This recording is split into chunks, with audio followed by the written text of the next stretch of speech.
우리가 미국에 살면서 가장 큰 불편한 것이 있다고 하면 아마 언어에 관한 내용일 것입니다. 우리가 뭐 기본적인 영어는 또 생활적인 영어는 우리가 하지만 뭔가 시원하게 이렇게 내 마음을 표현하고 싶은데 그것을 표현하지 못할 때 참 안타까운 마음이 많죠. 그 마음이 많죠. 뭐 이런 여러 가지 영어에 얽힌 여러 에피소드들이 있겠지만 어느 유학생이 이제 한국에서 갓 미국에 공부를 하러 왔는데 한국에서 연락을 받았습니다. 할머니가 지금 오늘 내일 한다. 그러니까 빨리 돌아가시기 전에 임종을 맞이하는 게 좋겠다는 연락을 받고 이거를 교수님한테 설명을 해야 되는데 죽었다고 표현하기도 그렇고 죽어간다고 하는 것도 그렇고 한국말로는 오늘 내일 한다라고 하는 이걸 어떻게 표현할까 하다가 이 학생이 교수님에게 이렇게 말을 했다고 하죠. My grandmother is today, tomorrow. Today, tomorrow. 오늘 내일 한다 이 말을 그냥 그대로 직역을 해서 today, tomorrow. 근데 놀랍게도 이 교수님이 그 이야기를 듣고 알아듣고 그 학생을 한국에 보냈다는 그런 이야기가 있습니다. 어떻게 해서 우리가 다른 언어를 쓰게 되었을까? 아담과 하와를 하나님이 만드시고 아담과 하와를 통해서 여러 백성들이 나오게 됐다면 하나의 언어를 써야 됐었을 텐데 어떻게 해서 여러 다른 언어를 쓰게 되었을까라는 것을 생각할 때에 오늘 우리는 이 바벨탑 사건을 생각을 하죠.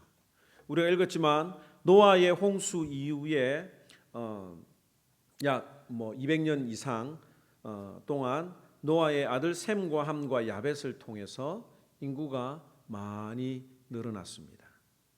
그리고 함의 첫째 아들인 구스가 아들을 낳았는데 그 아들의 이름이 니므롯이라고 했죠. 이 니므롯은 용감한 사냥꾼이었고 첫 용사라고 말을 하는데 이 니므롯을 통해서 그 가족들을 통해서 시날 땅에 있는 바벨론의 나라를 세우기 시작했습니다. 이것이 바벨론의 역사입니다. 그리고 그때는 온 땅의 언어가 하나뿐이어서 모두가 다 같은 말을 썼습니다. 11장 1절에 온 땅의 언어가 하나요 말이 하나였더라고 설명을 하고 있죠. 그러다가 사람들이 도시를 건설하고 또 높은 탑을 건설하자고 하는 의견을 모았습니다. 그렇게 한 이유는 뭐냐면 오늘 읽었던 것처럼 자신들의 이름을 내서 자신들의 힘을 과시하는 거죠. 그리고 온 땅에 다시는 홍수로 인해서 흩어짐을 피하자라고 하는 것이었습니다. 그런데 하나님께서는 인간들이 바벨탑을 세우는 것이 하나님을 대적하는 일임을 보시고 그 언어를 혼잡하게 하여 서로가 각자 알아듣지 못하도록 하셨습니다. 그러니까 탑을 건축하려고 하면 벽돌 가져오라고 하는데 못 알아듣는 거예요. 벽돌을 가져와야 되는데 망치를 가져오고 이 언어 소통이 안 되겠죠.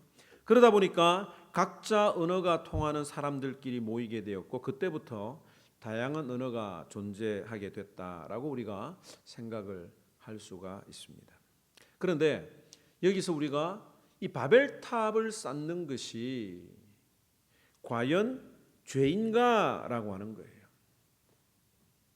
사람들은 실패를 통해서 많은 것들을 배웁니다.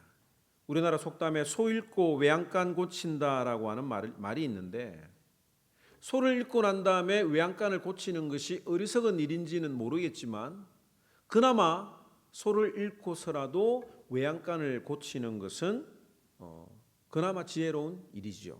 그 전에 집을 고치면 좋겠지만 그렇게라도 해서 외양간을 수리하는 것은 지혜로운 일입니다. 같은 실수를 우리가 계속해서 반복해서 재발되지 않도록 하는 것은 지혜로운 일이죠. 마찬가지로 홍수를 통해서 큰 피해를 입었던 사람들이 다시는 홍수로 피해 입지 않기 위해서 탑을 세운다는 것은 전혀 나쁜 일이 아닙니다. 문명이 발달해서 초고층 빌딩을 짓는 것 자체가 우리가 흔히 말하는 바벨탑 이런 거를 이야기를 하는 거 아니에요. 과학적인 연구를 통해서 큰 업적을 일으키는 것, 바벨탑을 쌓았다, 금자탑을 쌓았다 이런 표현들을 하잖아요. 이건 역시 죄가 아닙니다. AI 기술이 어디까지 발전될는지는 모르겠지만 AI 기술 그 자체가 하나님을 대적하는 것은 아니라고 하는 것을 우리가 생각을 해야 합니다. 우주를 탐사하고 천문학을 연구를 하고 달나라에 가고 화성에 이주 계획을 세운다는 것 그 자체가 아무런 문제가 되는 것은 아니라고 볼 수 있습니다. 그러므로 인간들이 바벨탑 그 자체를 쌓은 것은 죄가 아닌데 무엇이 잘못되었을까를 우리가 파악을 해야 합니다. 그리고 바벨탑은 무너졌지만 바벨탑을 쌓던 그 인간의 속성이 여전히 우리 마음속에 같이 공존해 있다라고 하는 것을, 여전히 우리의 마음속에 남겨져 있다라고 하는 것을 우리가 깨달아야 이 바벨탑 사건이 내 이야기가 되는 거죠. 우리가 죄가 무엇인가에 대한 개념을 분명하게 정리해 둘 필요가 있습니다. 우리가 일반적으로 죄다라고 이야기를 하면 이런 이야기를 하죠. 어떤 행동을 했는데 그 행동이 사회적 규범이나 윤리나 혹은 법 질서에 위배가 되면 죄라고 생각을 합니다. 그래서 예수 안 믿는 사람들에게 당신은 죄인입니다라고 이야기를 하면 아무리 자신을 돌아봐도 자신은 죄인이 아니거든요. 자신의 죄가 법 질서를 무시하거나 거역하거나 또 윤리적인 어떤 그런 것들을 위배되는 일들을 안 하는데 왜 자꾸 죄인이라고 하느냐라는 그런 생각을 가질 수가 있죠. 그런데 성경이 말하는 죄는 우리의 행동을 지적을 하는 것이 아니라 그 마음속에 있는 마음의 동기를 늘 생각하고 지적한다고 하는 것을 기억해야 합니다. 예를 들어서 아담이 선악과를 따먹은 것 자체가 죄입니까? 죄가 아닙니까? 따먹은 그 자체는 죄가 아니고 죄를 품었던 그 마음이 행동으로 드러난 것이지요. 죄라고 하는 건 뭐냐면 하나님을 배제하고 인간이 하나님과 같은 자리에 오르겠다라고 먹는 그것이 바로 죄라고 하는 겁니다. 아담과 하와가 선악과를 먹었던 그 근본적인 이유가 무엇이었습니까? 하나님과 같이 눈이 밝아지기를 원했던 것. 이게 죄라고 하는 겁니다. 마찬가지로 바벨탑 사건은 조상들로부터 홍수로 온 인류가 멸망을 받았다라고 하는 그 이야기를 듣고 우리가 홍수를 예방하는 차원에서 우리가 성을 건축한 것이 아니라고 하는 거죠. 만약에 그런 차원에서 성을 건축을 했다고 하면 하나님은 그걸 가지고 뭐라고 하시지는 않으셨을 것입니다. 그런데 다시 흩어짐을 면하자. 하나님이 어떤 방법으로 우리를 앞으로 또 심판하시든지 흩으시려고 할 때에 우리가 하나님으로부터 우리 자신을 지키자라고 하는 그 마음이 죄라고 하는 겁니다. 그런 마음을 품었고 그것을 행동으로 옮긴 것이 바벨탑을 지었다라고 하는 거죠. 11장 4절 말씀 함께 읽도록 하겠습니다. 시작. 또 말하되 자 성읍과 탑을 건설하여 그 탑 꼭대기를 하늘에 닿게 하여 우리 이름을 내고 온 지면에 흩어짐을 면하자 하였더니, 하나님께서는 다시는 홍수로 인류를 멸망하지 않겠다고 약속을 하셨습니다. 그죠? 그리고 그 증표로 무엇을 주셨습니까? 무지개를 주셨잖아요. 그런데 사람들이 그 무지개 언약을 잊어버리는 거예요. 하나님이 다시는 홍수로 너희들을 멸하지 않겠다, 흩어버리지 않겠다라고 약속을 하셨는데 그것을 잊어버리고 자기 힘으로 자신을 보호하려고 했다라고 하는 겁니다. 사람들은 태어날 때 이 아기들이 얼마나 귀엽고 이쁩니까? 그런데 그 아이들에게 아무것도 가르치지 않으면 그 마음속에 하나님을 부인하고 하나님을 거역하고 싶은 마음이 있다고 하는 것을 우리가 알게 됩니다. 아무도 가르쳐주지 않아도 그 마음속에 하나님은 없다라고 하는 생각을 가지게 되죠. 하나님과 같아지려고 하는 마음, 누군가에게 종속이 되어서 지배받는 것을 싫어하는 마음, 이것이 바로 원죄라고 볼 수가 있습니다. 사람들은 태어나면서부터 하나님과 같아지려고 하는 마음, 하나님의 심판을 피하고 하나님을 이기려고 하는 그 마음이 본질적으로 아빠와 남자의 정자와 난자를 통해서 태어나는 생물상의 모든 인간들은 이런 마음을 가지고 태어난다. 이것을 원죄로 이해를 해도 될 것입니다. 그런데 그 타락한 인간이, 하나님을 알만한 지식이 없는 하나님을 거역하는 인간이 무엇을 통해서 하나님을 인정하게 되고 하나님의 은혜를 고백을 하게 됩니까? 바로 성경을 통해서, 하나님의 말씀을 통해서 우리는 인간의 연약함을 깨닫게 됩니다.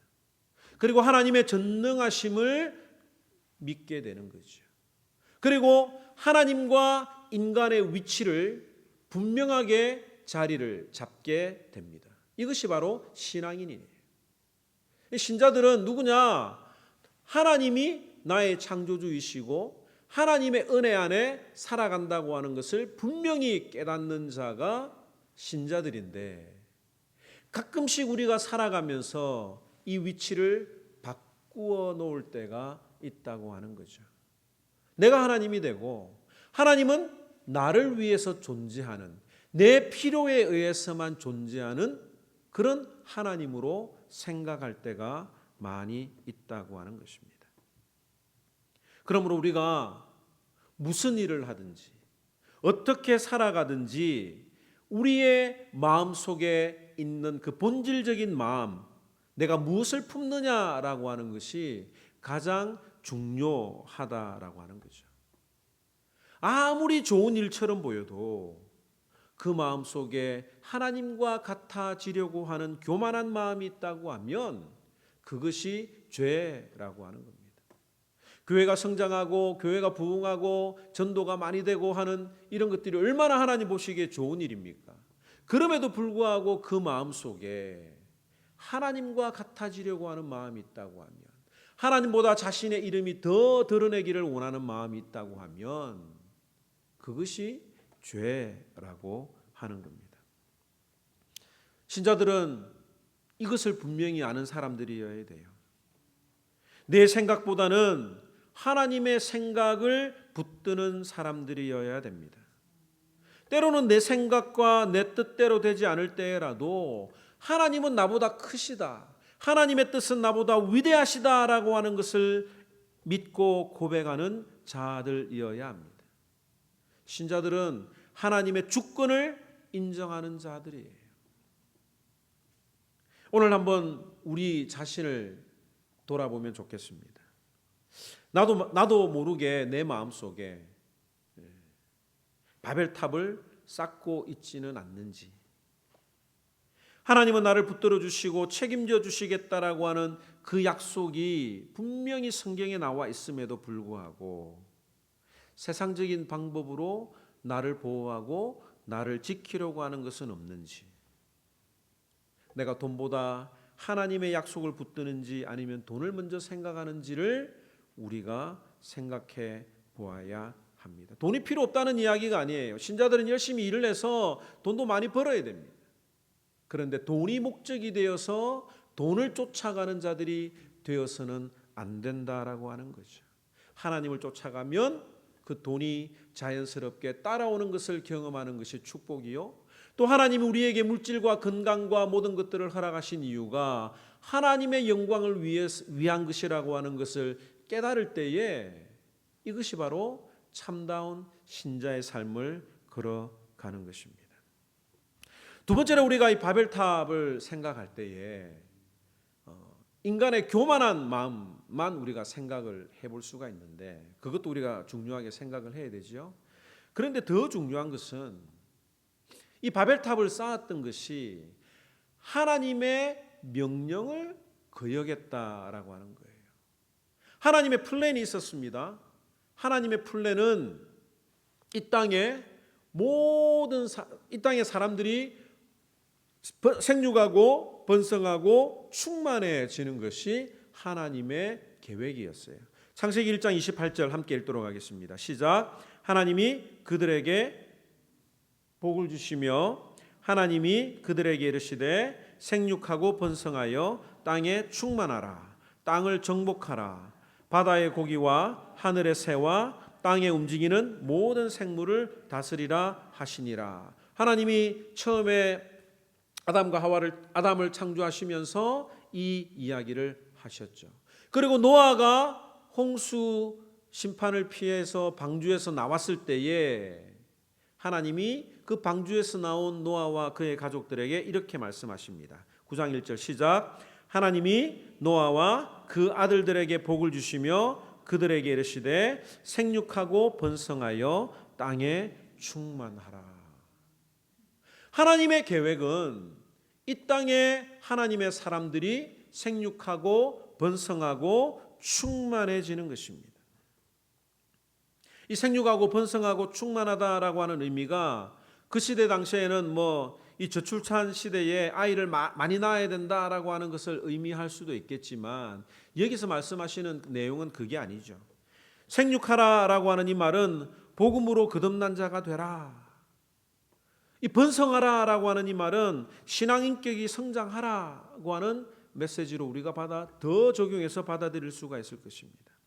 땅에 충만하라고 하는 이 말은 거듭난 신자들로 인해서 하나님의 영광이 온 땅에 충만하라. 땅을 정복하라고 하는 이 메시지는 하나님의 복음이 온 땅에 퍼지도록 하라고 하는 이런 메시지로 우리가 받아들일 수가 있는 것입니다. 하나님의 계획은 온 땅에 하나님의 이름을 높이고 하나님의 영광을 드러내는 자들로 가득하게 하는 것. 이 온 세상에 복음으로 가득하게 하는 것이 하나님의 뜻이라고 하는 거예요. 그런데 이 바벨탑을 쌓은 이유가 무엇입니까? 흩어짐을 면하자. 하나님은 흩어지라고 하는데 사람들은 흩어지지 않기를 원하는 거예요. 왜 그렇습니까? 그게 더 안전하잖아요. 그게 더 편안하잖아요. 그러니까 이 바벨탑을 쌓는 것은 하나님의 그 위대한 구원 계획을 방해하는, 막는 인간의 어리석음이었다라고 하는 것을 우리가 생각을 해야 합니다. 오늘 이 바벨탑 사건을 생각을 하면서 언어가 여러 나라 언어로 나뉘어졌습니다. 그런데 이 언어가 혼잡했다가 하나가 되는 사건이 있었습니다. 물론 우리가 마지막 날에 천국에 가면 어느 나라 언어를 쓸 것인가에 대한 그런 농담들을 하기도 합니다. 천국에서는 예수 믿는 모든 사람들이 다 한 언어를 사용할 것인데 어떤 언어로 사용될지 궁금하기도 하죠. 그건 나중에 천국에 가면 알게 될 일이고. 그런데 그 이전에 이 언어가 한번 하나가 되는 일이 있었습니다.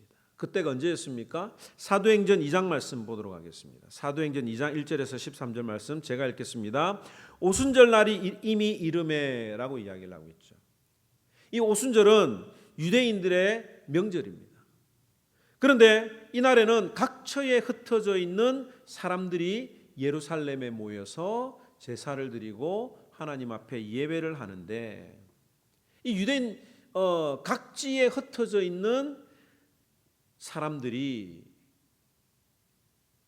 자신의 모국어인 히브리어를 혹은 아람어를 잃어버렸던 이민자들이 유대인의 피가 흐르는 그 유대인의 명절을 지키기 위해서 오순절에 모였다라고 이야기를 하고 있죠. 그러니까 오순절에 모였을 때에 피부 색깔은 눈으로 볼 때는 다 유대인처럼 보이지만 거기에는 히브리 말이나 아람어를 하지 못하는 그런 유대인들도 있었다라고 하는 것입니다. 그때 그들이 다 같이 한 곳에 모였더니 호련히 하늘로부터 급하고 강한 바람 같은 소리가 있어 그들이 앉은 온 집에 가득하며 마치 불의 혀처럼 갈라지는 것들이 그들에게 보여 각 사람 위에 하나씩 임하여 있더니 그들이 다 성령의 충만함을 받고 성령이 말하게 하심을 따라 다른 언어들로 말하기를 시작하니라. 여기 다른 언어들은 뭐냐면 여러 각 나라 사람들의 말을 이야기를 하는 거죠.